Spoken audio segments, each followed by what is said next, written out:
The move online was meant to make marketing more effective, more targeted, and more accountable. In reality, the opposite has happened. Digital marketing has lost its way, and both advertisers and consumers have lost faith with digital marketing. It's our responsibility to fix it.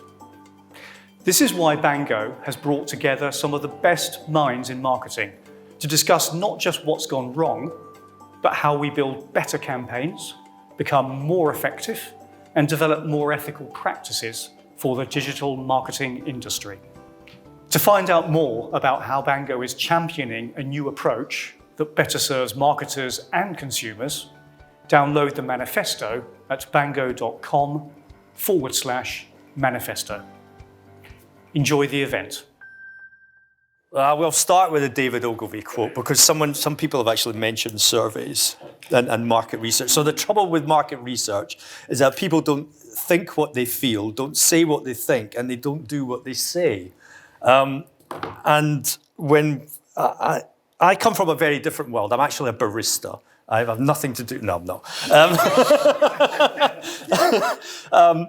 I come from a very different world. I'm not a marketer in any shape or form. I'm actually a futurist and a technologist. So I spend a lot of my time actually just entrenched in the technologies that not only power a lot of this in terms of algorithms and machine learning, but also I try to look ahead of what's coming. So I want to throw a couple of terms or a few terms out there. Who's heard of Project Solid? Project Solid. Yeah. Okay, one. Yeah, That's all right. Web3. Everyone's must have, I'm not going to. I know what it means. Yeah. Metaverse. Yeah. Probably because you've been targeted by some kind of marketing campaign by Meta. Now, interestingly enough, Anil, you mentioned back to basics. Imagine a world where literally you are forced to go back to basics because you will not have the 72 million data points. You will probably have maybe 500. And those 500 data points were given to you by the person who owns those data points, which is the individual. And you will pay that person for those data points. This is the kind of scenario that's potentially coming if all of these things, these Project Solids, which I'll mention in a minute, Project Solid, Web3, Metaverse scenarios come into play over the next decade or even the next 2 decades where the individual has control. You will no longer go to the metas of this world or the advertisers or the brokers, the data brokers. You will actually be going to the individuals directly and saying, I need some of your data to be able to send you something or deliver a product or a service or an advertising campaign that's going to become relevant to you, rather than collecting as much information as possible for free and just blasting you with something that I think you might actually be interested in. It's almost going back to how the web started, with Tim Berners-Lee, the server on the desk, the sticky note that said "Don't turn off," etc. It took 2 years for the first 50 websites to come into being, and Web3 is almost in a sense. Web3 is about the democratization of the internet. It's actually giving it back to the people rather than it being in control of the big companies like the Googles, the Facebooks, and so forth.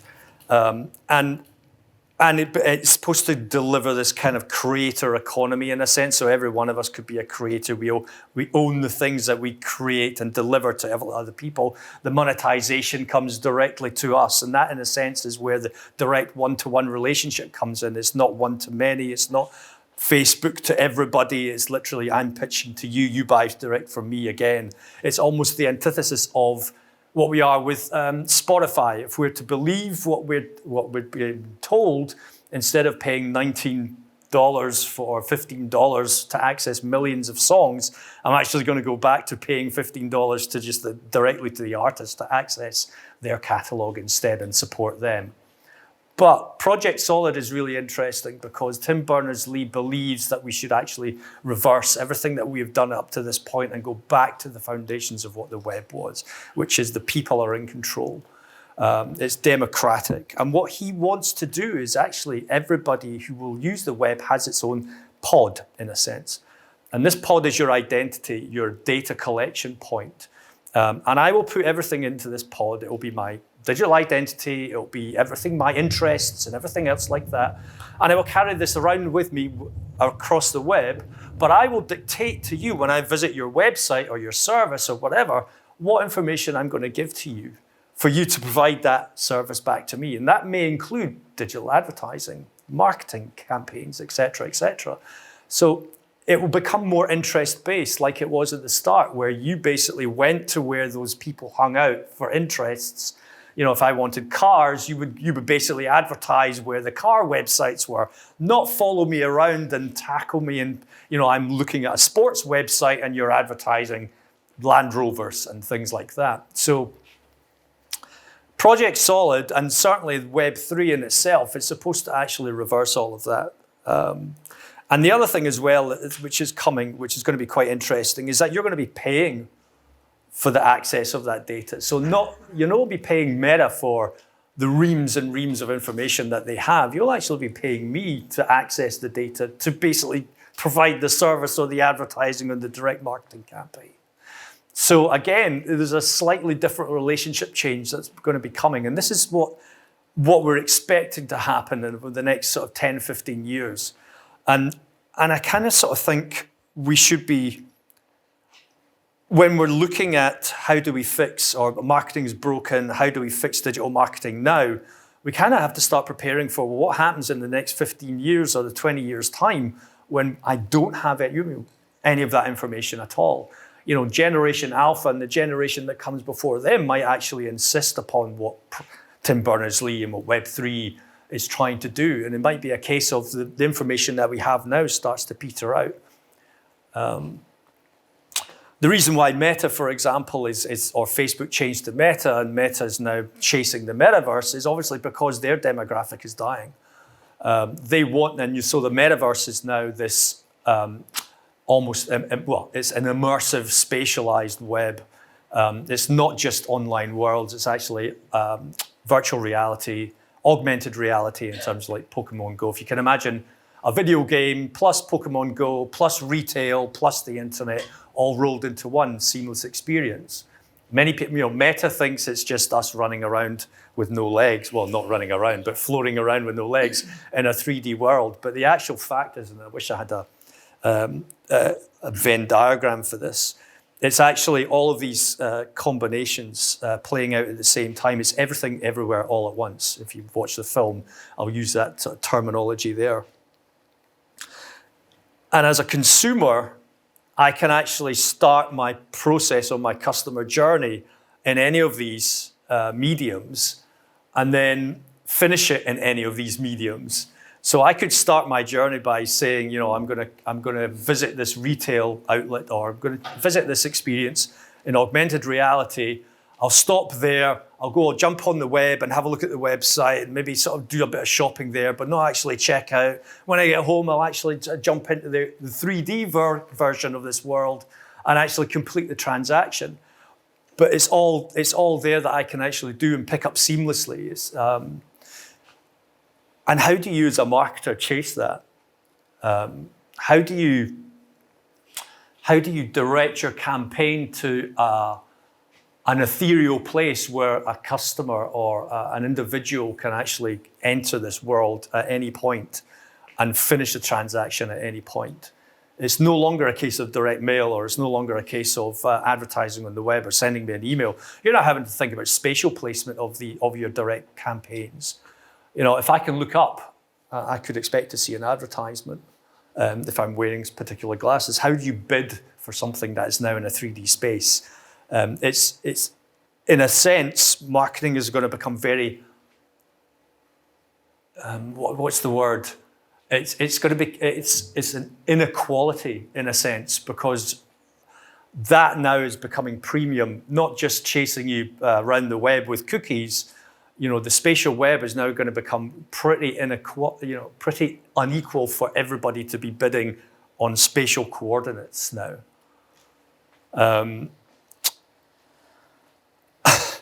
Targeting versus delivery. There we go. Well, targeting versus delivery. How do you target someone in a 3D space and deliver in a 3D space?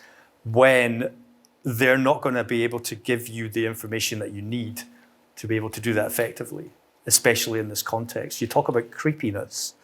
What's more creepy than actually understanding what your emotional state is when you're in this 3D environment versus where you're looking, how you're interacting, the voice, stress levels as well, are things that are being tracked by all these headsets.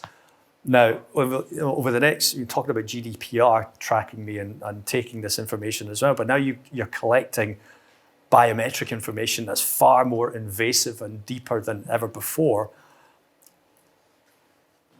How do you stop being creepy? So there's a lot coming up in the next 5 to 10 years that's actually going to break marketing even more. I mean, back in 2014, I actually worked for a software company that promised predictive marketing, event-based processing that followed me around the scenarios that we used to try and sell to retail banking, for example, and things like that was, I make a purchase in a shopping mall and I would be able to infer my next purchase because through that one, which is I go to a shop and I buy a towel. And through that towel, I'm able to infer that I'm going to go on holiday. And so therefore, as I'm walking through this shopping mall, and it's tracking me using Bluetooth beacons and things like that, it's going to say, oh, I'm going to walk past TUI or Thompson's and I'm going to sell £200 voucher off because I bought a towel. Now, we all know how really bad this system is because I buy a toilet seat from Amazon and immediately within 5 minutes, you bought a toilet seat, would you like to buy another toilet seat? Those are the kind of recommendations that you get from Amazon. So the algorithms that I kept promising customers back in, almost a decade ago still don't work. So marketing in terms of digital marketing and advertising is still very much broken, even though the algorithms are getting more sophisticated. So the amount of data doesn't really matter. We don't really do anything clever with it at all. I know IDC sort of claims that something like, I think it's 0.1% of the world's data is actually analysed and made useful.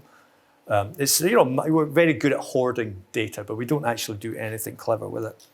So in a sense, we're going to get creepier, and we'll get creepier because we're chasing meta.